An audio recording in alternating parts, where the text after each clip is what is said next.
বর্তমান প্রেক্ষাপটে বিদেশে অথবা দেশে কোন জায়গায় উচ্চশিক্ষা অর্জন করা উত্তম হবে? উচ্চশিক্ষা অর্জন করবার জন্য পৃথিবীর নামি দামি বিশ্ববিদ্যালয়গুলো দুর্ভাগ্যজনকভাবে দেশে নয় বরং বিদেশি। আমরা স্বাধীনতার 50 বছর পরও এমন 2-4টি ইউনিভার্সিটি গড়ে তুলতে পারি নাই যেটা বিশ্বের বিভিন্ন বড় বড় শিক্ষা প্রতিষ্ঠানগুলোর সাথে টেক্কা দিয়ে র্যাঙ্কিং এ শীর্ষস্থানিত পরের কথা, টপ যে তালিকা থাকে সেই তালিকার মধ্যে আমরা ঢুকতে পেরেছি, এমন কোন ইউনিভার্সিটি আমাদের নেই। এটা হলো বাস্তবতা। কিন্তু একই সাথে এর চাইতে আরো নির্মম বাস্তবতা যেটা, সেটা হলো আমরা আমাদের তরুণদের, মেধাবী তরুণদের বড় একটা অংশকে আমরা হারিয়ে ফেলছি। কারণ তারা বিদেশে উচ্চশিক্ষার জন্য যাচ্ছে আর ফিরে আসছে না। যুবকদের অভিযোগটা খুবই ক্লিয়ার। তাদের কথা হলো, আমরা যে দেশে ফিরে আসব, মামু খালু ছাড়া, হাই হ্যালো ছাড়া দেশে কি উপযুক্ত জায়গায় কাজ পাওয়া যাবে? দেশে কি আমাদের কদর হবে? আমরা তো পৃথিবীর যে কোনো দেশে যাই, মেধাবী তরুণদেরকে পৃথিবীর যে কোনো দেশ কদর করে নেয়, কাজ দেয়, উপযুক্ত জায়গায় বসে। আমার দেশে তো সে পরিবেশ নেই। এরকম বহু অভিযোগ আমাদের তরুণদের আছে। আমি এই বিষয়ে বিভিন্ন তরুণদের সাথে বিভিন্ন সময় ডিসকাস করেছি, কথা বলেছি। রসিকতা করে অনেক সময় আমি অভিযোগ আরোপ করেছি। এমন এক তরুণকে দেখেছি, আমার পরিচিত, বুয়েট পড়ুয়া, বিদেশে যাওয়ার জন্য সিরিয়াল ধরেছেন। তো আমি রসিকতা করে বললাম, বিদেশে যাওয়ার পরে তো বাবা তুমি আর ব্যাক করবে না। বলে, না না, বলেন কি ব্যাক করবে? আমি বললাম, সবাই যাওয়ার আগে বলে, যাওয়ার পরে আর তুমি ব্যাক করবে না।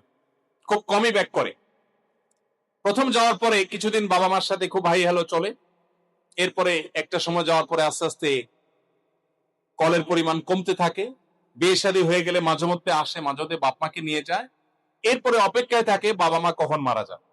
মারা যাওয়ার পরে দেশে থাকা বাড়িটা, অ্যাসেটটাও বিক্রি করে হুন্ডির মাধ্যমে টাকাটা নিয়ে বিদেশে একটা বাড়ি করে এবং বিদেশকে সার্ভ করে। আমার প্রশ্ন হলো, আমি ওই তরুণকে প্রশ্ন রেখেছিলাম যে তোমাকে বুয়েটে পড়িয়েছে এদেশের গরিব দেশের জনগণের ট্যাক্সের টাকা দিয়ে। এরপর তুমি পড়াশোনা করার জন্য বিদেশ গেলে, ভালো কথা। বিদেশ গিয়ে সেখানে এস্টাবলিশড হয়ে বউ বাচ্চা নিয়ে একটা সুন্দর জীবন যাপন করছো, সেখানকার পাসপোর্ট হোল্ড করছো, ভালো কথা। কিন্তু এই দেশ, এই মাটি যে তোমাকে ডেভেলপ করে তোমার শুরুটা করে দিয়েছিল, সে ঋণ কি তুমি পরিশোধ করেছিলে?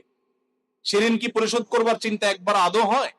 এই যে সাদিক সাহেব মাশাআল্লাহ কানাডা ইনকাম করে এখানে আজকে 22 তলায় বিল্ডিং করেছেন, এটা পজিটিভ সাইড, অ্যাপ্রিসিয়েট করবার মতো। এটার উল্টাটা আমরা দেখি। মানুষ কি করে? অনেকেই, সবার কথা আমরা না বললে জেনারেলাইজ করবো না, অনেকেই আছেন যে দেশে যা আছে সেগুলো বাইরে নিয়ে যান, দেশটা খালি হয়ে যায়। তো আমাদের তরুণ বন্ধুদেরকে বলতে চাই, পড়াশোনা করার জন্য পৃথিবীর যে কোনো প্রান্তে যাওয়াটা মৌলিকভাবে ইসলাম অনুমোদিত।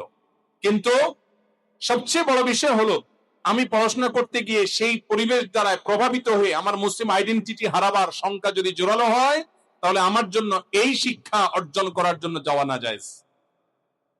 বাবা মা যারা আছেন, বেশিরভাগ বাবা মারাই সন্তানদেরকে বিদেশে পড়তে পাঠানোর পর তাদের খুব ভালো ফিল হয়।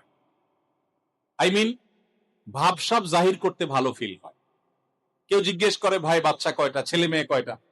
তো বলে 2টা, একটা কানাডাতে আছে আর একটা আমেরিকাতে আছে। কোথায় আছে জিজ্ঞেস করে নাই, কিন্তু উনি আগাম বলে দিচ্ছেন। মানে এটা বলতে ভাল লাগে। মুখে বলতে ভাল লাগলে কি হবে, ভেতরে বড় কষ্ট থাকে।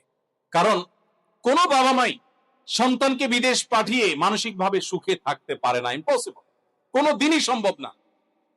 আমার কথা হলো, পড়াশোনা করতে গেছে, জ্ঞান অর্জন করবার পর সে ফিরে আসবে, সে দেশকে, মুসলিম উম্মাহকে সে সার্ভ করার স্বপ্ন নিয়ে বেড়ে উঠবে। সে স্বার্থপরের মতো সেখানে গিয়ে এস্টাবলিশড হয়ে গেল, নিজে ভালো থাকলো, আর উম্মার প্রতি, দেশের প্রতি, মানুষের প্রতি কোনো দায়বদ্ধতা তার অনুভব হলো না। এটা স্বার্থপরতা ছাড়া আর কিছুই নয়। হ্যাঁ, আমি স্বীকার করি আমাদের সিস্টেমের জন্য দায়ী। সিস্টেম আমাদের তরুণদেরকে রাখার ব্যবস্থা করে নাই। কিন্তু তরুণরা কি দায়িত্ব কাঁধে নিতে হবে না? দেশ পরিবর্তন করবার জন্য, দেশকে পজিটিভ জায়গা নিয়ে যাওয়ার জন্য তাদেরকে দায়িত্ব নেই? মা বাবার প্রতি দায়িত্ব নেই? আত্মীয় স্বজনের দায়িত্ব নেই? এজন্য আমি বলতে চাই, বিদেশে পড়াশোনা করতে যাবেন, ঈমান আমল ঠিক থাকবে কিনা সেই দায়িত্ব আপনাকে নিতে হবে। আর দ্বিতীয়ত হলো, আপনি রিটার্ন করবেন অথবা বিদেশে থেকেও দেশকে, উম্মাহকে সার্ভ করা যায় সেই চেষ্টাটা আপনি করবেন। এইটুকু যদি ক্লিয়ার রাখেন, ইনশাআল্লাহ সেটা জায়েজ হবে। আদারওয়াইজ কিন্তু সেটি গুনাহের বিষয় হতে পারে।